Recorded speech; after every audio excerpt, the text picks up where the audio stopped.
에, 안녕하십니까. 준비가 됐죠. 설교 해설입니다. 어저께 설교 제목이 하나님의 근본 속성이었습니다. 본문은 디모데전서 1장 12절에서 17절입니다. 첫 쪽이에요. 뜨거운 거, 저쪽.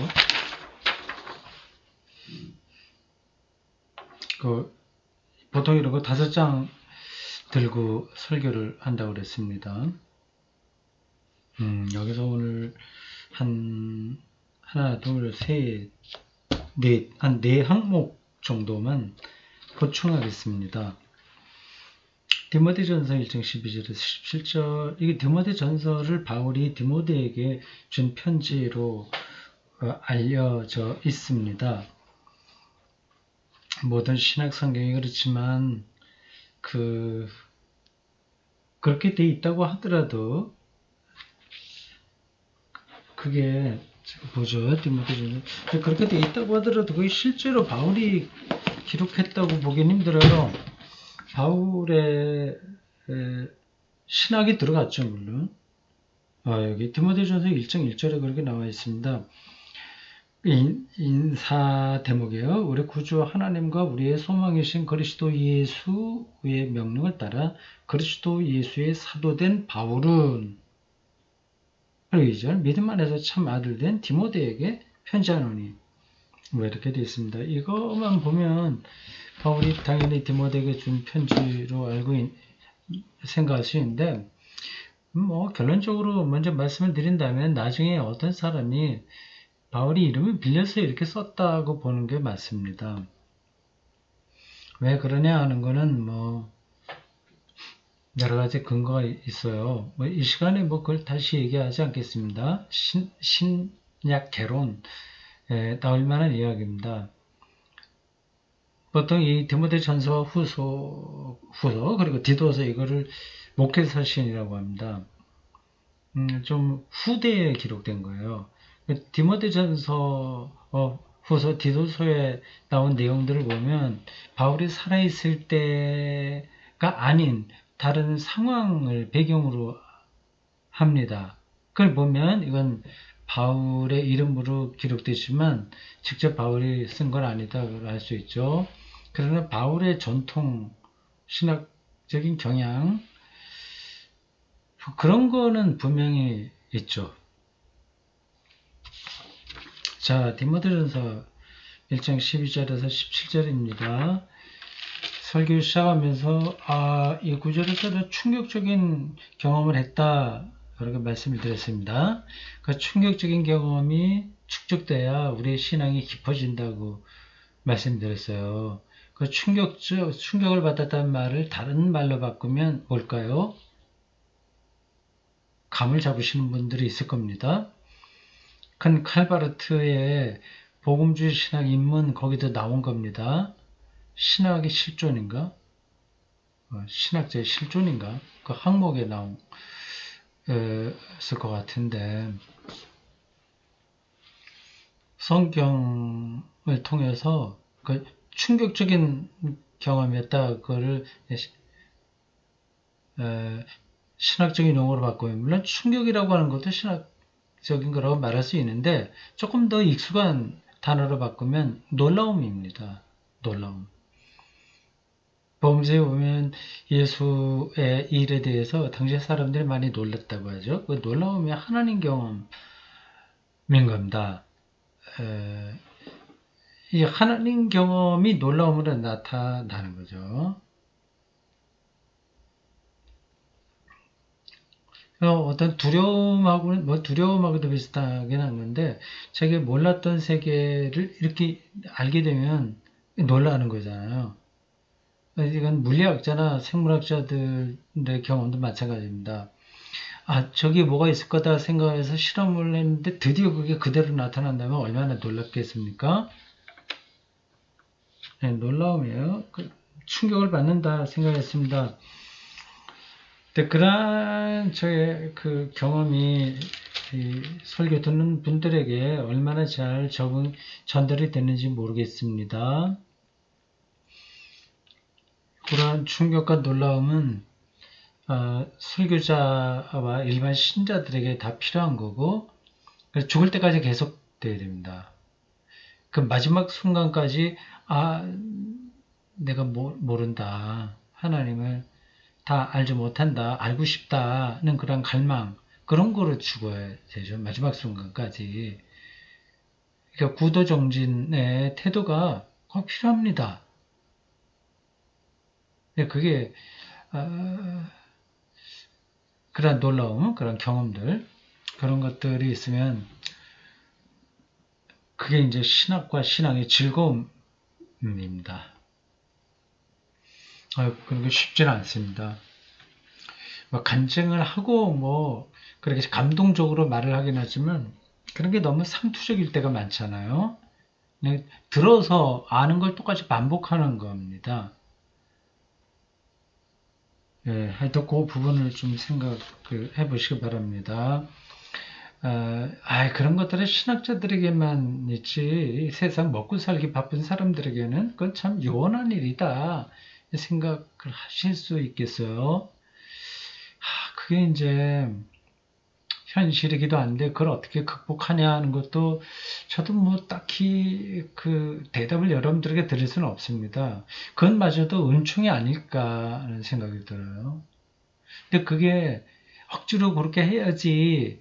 그건 없어도 신앙생활 하는데 아무 지장이 없어. 되게 거기에 떨어지죠.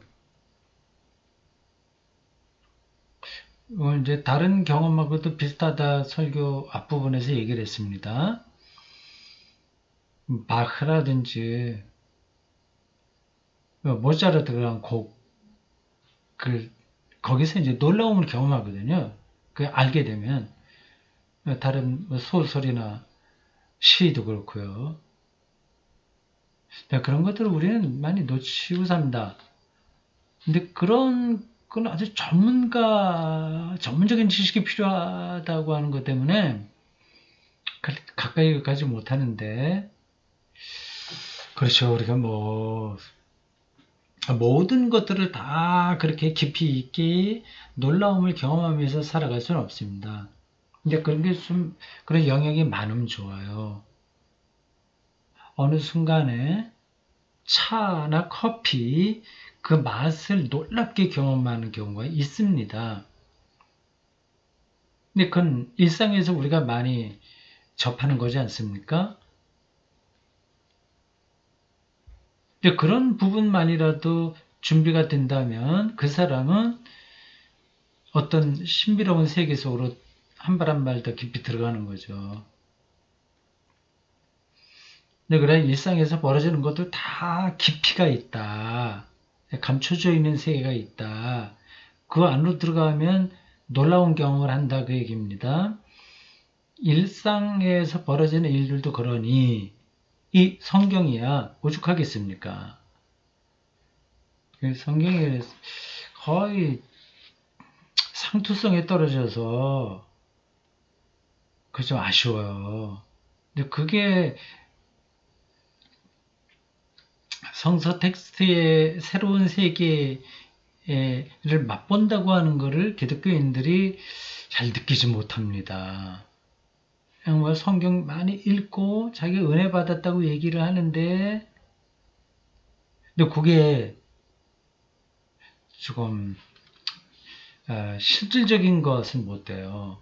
그냥 자기 종교적 감수성 여기가 좀 타치되는 거, 그 정도에 머물지 하나님의 존재의 깊이를 경험하는 데까지 이르는 경우는 흔하지가 않습니다.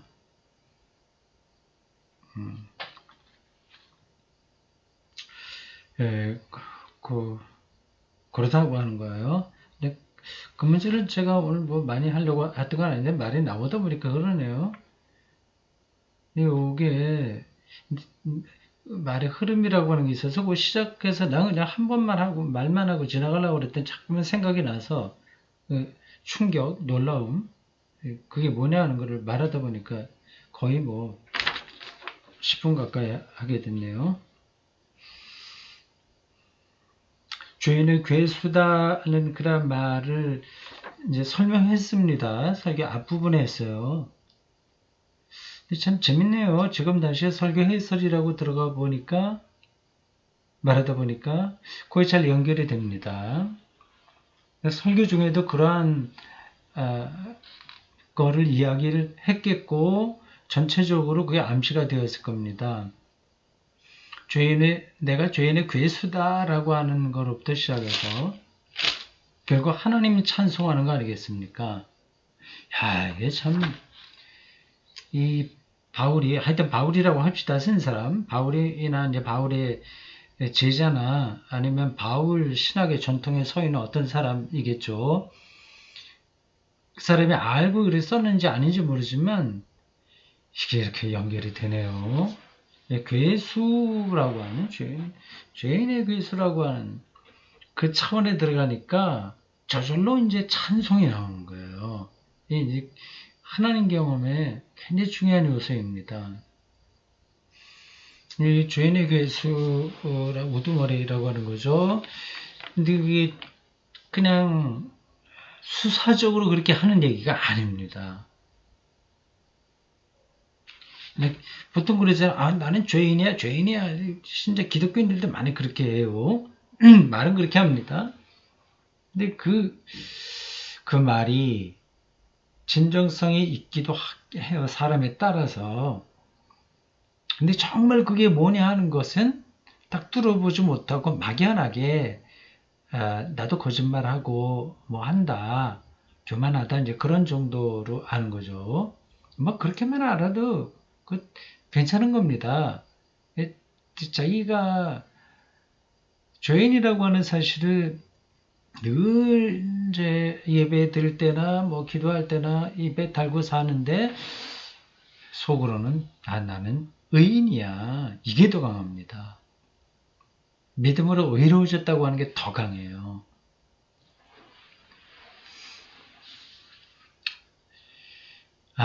이건 어떻게 극복해야 되는지 모르겠습니다.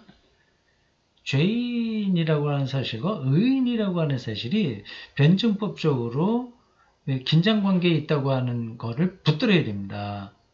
뭐 기독교인들이 나는 죄인이야라고 하는 거는 아주 그냥 말로만 종교에서 수사로만 얘기하고 자기 의로워졌다고 하는 것에 그거는 아주 막 맹목적으로 붙들고 있습니다.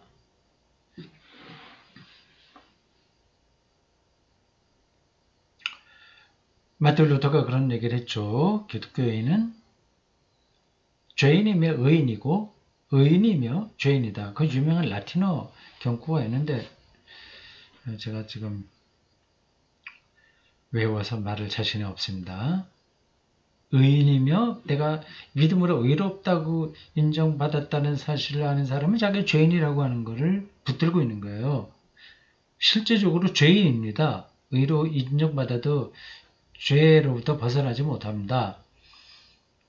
다만 이제 예수 그리스도를 믿음으로 의롭다는 인정을 받고 있는 거죠.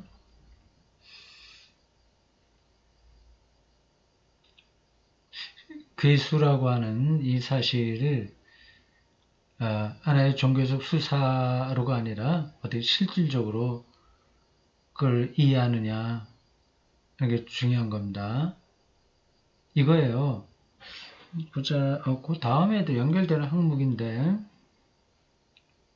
그 연결되긴 한데 설교에서는 연결해서 설명하지는 않은 것 같습니다. 절대자, 절대 생명 앞에 서게 되면 자기가 얼마나 누추한지가 드러나는 겁니다. 그건 다시 그냥 막연하게 내가 죄인이다 얘기하는 게 아니라 이거죠. 생명을 자기는 완성할 수 없다고 하는 겁니다. 기본적으로는. 죄인이라고 하는 거는. 죄는 생명을 파괴하는 거거든요. 그 죄인이라고 하는 거는 나의 노력으로는 어떤 방식으로도 생명을 얻을 수 없다. 한 거죠. 지금 여기서 기도 많이 하고 교회 생활 열심히 잘해서 복 받고 자식들도 잘 되고 그리고 천당에 대한 힘을 갖고 살면 되지. 그게 뭐 생명이지 뭐 다른 게 있겠냐. 그렇게 생각합니다. 상당히 나이브한 생각입니다. 또 제가 무조건 부정할 수는 없어요. 그런 정도만 갖고 좋은 게 좋다는 식으로 신앙생활하는 것도 쉽지 않기 때문에 그렇게 사는 사람들을 매도하고 싶진 않으나 절대 생명이 어떤 거냐 하는 것을 더 깊이 있게 뚫어보지는 못하고 있는 거다. 이렇게 말할 수 있습니다. 그러니까 당연히 자신이 죄인의 괴수라고 하는 사실도 사실은 별로 그렇게 압도적으로 우리들에게 경험되지 않는 거죠.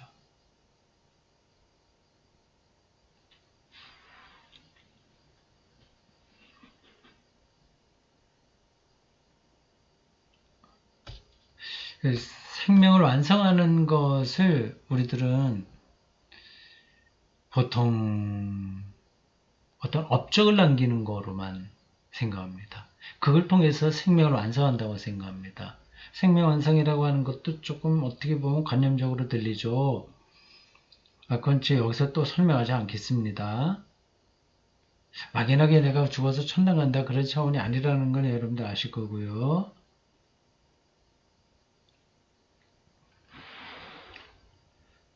생명 완성, 생명 충만, 자유, 평화, 기쁨, 희망 이런 걸로 가득한 삶이죠. 근데 그런 것들을 그래도 우리가 일반적으로 행복한 삶이라고 생각하는 그런 것들로는 이루어지지가 않습니다. 이제 그게 업적인 거거든요. 공부 잘하고 뭐 등등 우리 머릿속에 있는 것들이 있습니다. 자식들 잘 키우고 책임감 있게 잘 해야죠. 또 그렇게 행복하게 사는 거 필요합니다. 근데 아무리 그렇게 자신이 상당한 수준의 어떤 것을 이루고 가족과 뭐 자식까지 포함한 모든 것들 그런 것이 됐다고 하더라도 그것으로 우리 영혼이 충만하지가 못합니다. 될 수가 없어요. 되는 것처럼 포즈를 취하는 겁니다. 그리고 조금 착각하는 거죠.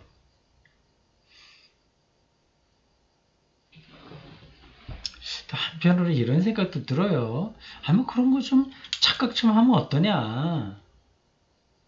그냥 뭐 자기가 행복한 줄 알고 그래 살다가 뭐 세상 떠날 때 되면 떠나면 되지 않냐. 그런 생각도 들어요. 뭐 절대 생명 자기 업적과 자랑거리로 되지 않는 그런 생명의 세계를 향해서 부단하게 나가야 된다 이런 말이 일반 사람들에게 뭐가 필요하냐. 그냥 뭐 경배와 찬양을 한다거나 교회 프로그램 잘하고 그리고 또 감격스럽게 어떤 우리가 알고 있는 그러한 패턴 아니면 범주 안에서 그렇게 오손도손 그렇게 사는 것도 필요하지 않냐 생각이 들긴 합니다. 그건 저는 이제 부정하지 않는다고 누누이 말씀드렸어요. 그렇게 뭐 하고 또 조금 다른 사람에게 존경받을 정도의 일들을 하고 뭐 그것도 최선이긴 합니다.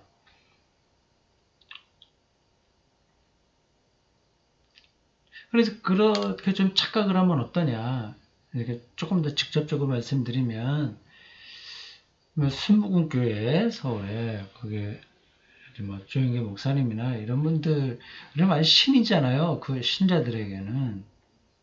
근데 그분이 요즘은 어떨지 모르겠습니다만 한창 잘 나갈 때 그분에게 안수 한번 받으려고 무슨 집회 있을 때 집회 끝난 다음에 안수 받으려고 봉투 다 들고 봉투가 뭐 거기에 적은 액수가 담긴 게 아니죠. 큰 액수가 담긴 봉투를 들고 줄을 섭니다. 거기서 활동했던 그 순복음 계통의 목사에게서 들은 이야기고, 뭐 듣지 않았다고 하더라도 뭐 그건 다 짐작이 되는 거죠. 그래서 뭐 거기 집회 때마다 일반 예배 때도 그러는데 신유 집회를 꼭 따라가지 않습니까? 그래서 낫다고 하고 뭐 그런 것들이요. 좀 그렇게 그런 데나마 이렇게 좀 위로받고 사는 거, 그것도 뭐 괜찮지 않겠냐 그런 생각도 들기도 합니다. 어떻게 보면 인간의 삶이 너무 약하잖아요, 바탕이. 그러니까 그나마 뭐 그렇게라도 되면 되지 않냐 하는 생각이 들어요. 그래서 한 걸음 더 나가면 우리가 사이비 이단이라고 하는 그 집단에 속해 있는 사람들도 이해가 되긴 합니다. 신천지 뭐 이렇게. 그래서 그들은 거기에서 어떤 삶의 흥미 그런 걸 느끼는 거 아니겠습니까, 실제적으로. 뭐 그런 정도로 그냥 사는 것도 인정해야 되지 않나. 한편으로 그런 생각이 들기도 합니다.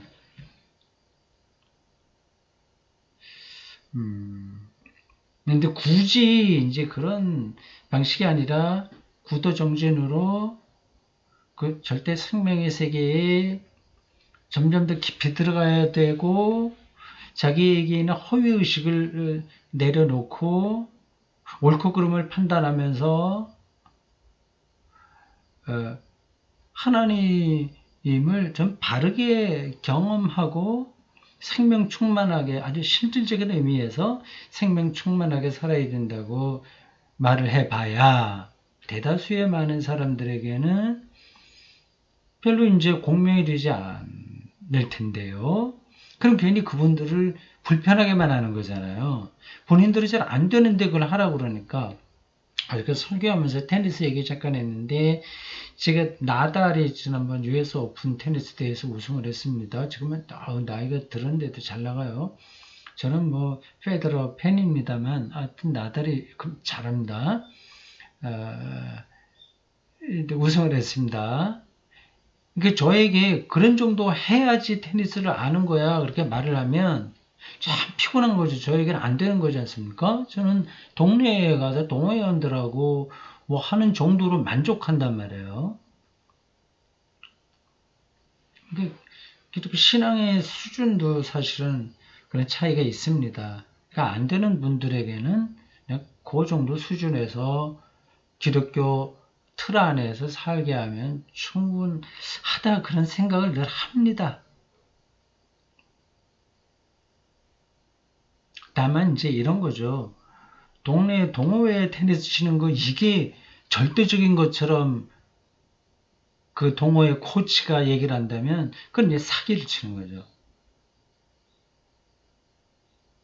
그래서 그 테니스의 본질, 운동하고 서로 침묵하고 공의 그 느낌을 알고 그런 즐거움보다도 그 내기만 한다거나 누구를 이제 약점을 잡아서 뭐 핀잔을 준다거나 이런 방식으로 테니스를 끌고 가면 이건 나쁜 거예요. 실력이 없다고 하더라도 최소한도 테니스의 근본을 알고 뭐 하는 데까지 꾸준하게 이렇게 나가면, 비록 나달처럼 테니스를 치지 않는다고 하더라도 그 사람들은 테니스의 구원을 받은 겁니다. 사기만 치지 않는다면. 신앙생활도 그렇습니다. 평범한 기독교인들, 이제 그들이 이제 그 지도자가 사기만 치지 않으면 되고, 또 몰라서 무식해서 또 그렇게 할 수도 있거든요. 그건 또 조심해야 되고요. 수준이 좀 신앙적으로 낮다고 하더라도 순전한 마음으로 교회 공동체에 속해서 신앙생활을 잘 하면 나는 그것으로 충분하다 생각합니다. 그래서 제가 하는 설교는 모든 분들에게 다 이렇게 도움이 되는 건 아닐 것 같습니다. 그건 어쩔 수 없어요. 다만 동네 동호회 테니스에 거기서 만족하지 않고 더 이제 진보, 앞으로 나가려고 하는 분들에게는 어떤 인사이트, 영적인 인사이트를 줄 수는 있다. 저는 그렇게 생각합니다. 이 말이 자꾸 옆으로 나갔네요. 잘한 거 없죠? 이걸로는 절대 생명을 누릴 수 없는데 그것에 묶여 있으니 죄인의 괴수다. 이렇게 말할 수밖에 없다는 겁니다.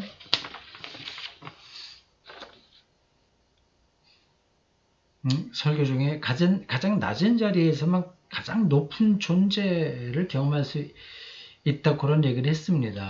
그러니까 괴수로 떨어지는 거하고 하나님을 찬송하는 거기에 마음이 가는 거, 이건 하나인 거죠. 참 이게 놀랍습니다. 제가 충격받았다고 하는 게 그 얘기예요. 하나님께 존귀와 영광, 맞죠? 하나님께 존귀와 영광. 이거를 바치는 게 뭔가를 느낀 거예요, 제가. 뭐 그전에도 느끼는 건 있었겠지만 이번에 죄인의 괴수라고 하는 말하고 연관되니까 그게 이제 막 섞여져서 연결이 돼서 더 크게 와닿습니다. 그러니까 하나님께 존귀와 영광을 돌릴 수 있는, 그 돌리려고 하는 개인이나 이렇게 공동체에 속한 사람들의 영혼이 얼마나 뜨거웠을까, 놀라웠을까 하는 거죠.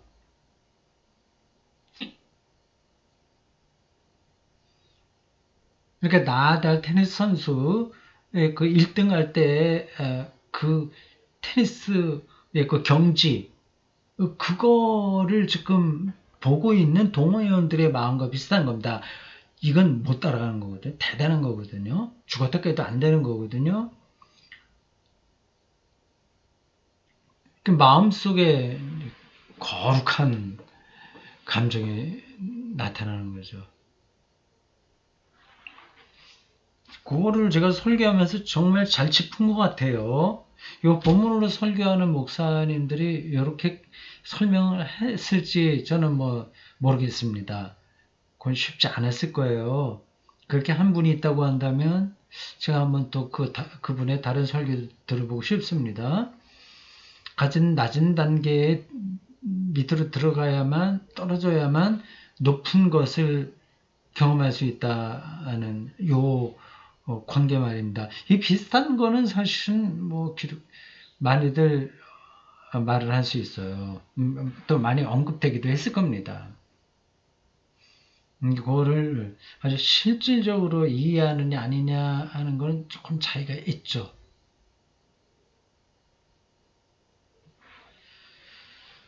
예. 자, 그러니 그 주제만 갖고도 설교를 조금 더 할 수 있었습니다. 그거만 따로 또 설교 한 편이 가능할 겁니다. 그러니까 가진 낮은 단계에 들어가야 어떤 산 높은 봉우리를 보려면 저렇게 꼭 밑바닥에 가야 이게 느껴지는 거 아니겠습니까?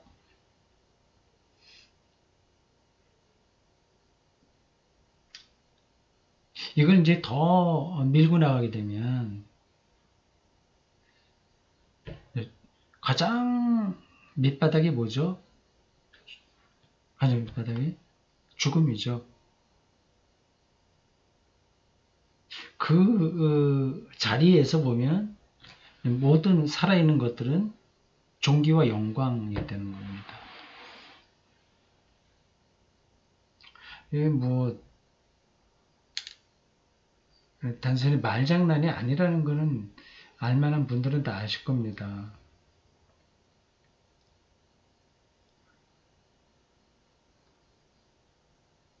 어쩌면 그 부활 경험도, 어쩌면 아니라 실질적으로요, 부활 경험이 정말 죽음이라고 하는 것을 미리 경험해야만 실질적인 것으로 와닿을 겁니다. 세례 받는다고 하는 게 바로 죽는다고 하는 거거든요. 예수가 같이 죽었다. 기독교 초보 교리입니다. 이걸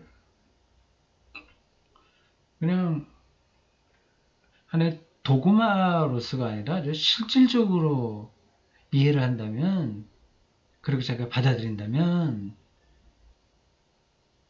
세계가 달라지는 거죠. 이건 다른 데에서도 많이 설교로 들었을 겁니다. 너무 많이 들었기 때문에 식상하는 경우가 있어요. 죽었다고 한다. 죽었는데 지금 우리가 저 소나무도 보고 대나무도 보고 하늘도 보고 저 좀 하늘에 지금 비행기가 날아가는데 흰 그림자, 흰 구름을 내면서 그 이제 고공 전투기인가 보죠. 지나가는 게 보이고 하는 거. 그런 모든 사물들과 사소한 일들마저 다 존귀와 영광으로 경험되는 거죠. 그럴 겁니다.